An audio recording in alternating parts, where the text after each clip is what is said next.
Hello students, welcome back. आज हम discuss करेंगे प्रॉमिसरी नोट क्या होता है। तो सेक्शन 4 है जो आपका नेगोशिएबल इंस्ट्रूमेंट एक्ट का, ये आपके प्रॉमिसरी नोट को डिफाइन करता है। तो चलिए देखते हैं क्या बोलता है।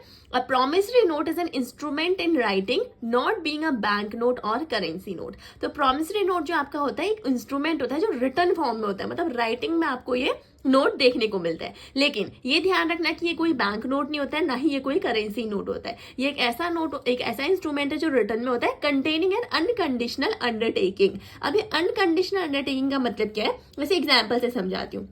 लेट्स सपोज आपके पास एक प्रॉमिसरी नोट है, उसमें रिटर्न में ये लिखा हुआ है I promise to pay ₹10,000 to Aman on 1 May 2025।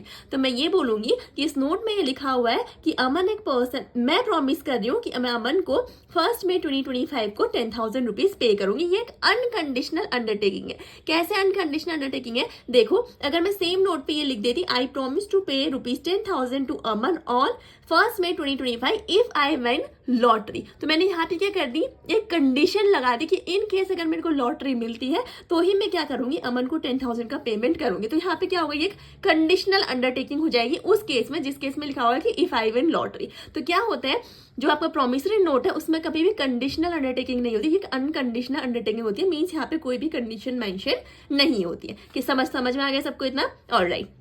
और जो आपका प्रॉमिसरी नोट है, it is signed by maker to pay a certain sum of money. Means जो भी ये प्रॉमिसरी नोट का राइटर है, जैसे लेट्स सपोज मैं प्रॉमिसरी नोट लिख रही हूँ, तो मैं उसको क्या करती हूँ, साइन करती हूँ कि मैं इतना सम क्या करूंगी, इस पर्टिकुलर पर्सन को पे करूंगी। और ये हमेशा मनी के फॉर्म में ही पे किया जाता है, कोई गुड्स एंड सर्विसेज के फॉर्म में पे नहीं किया जाता है।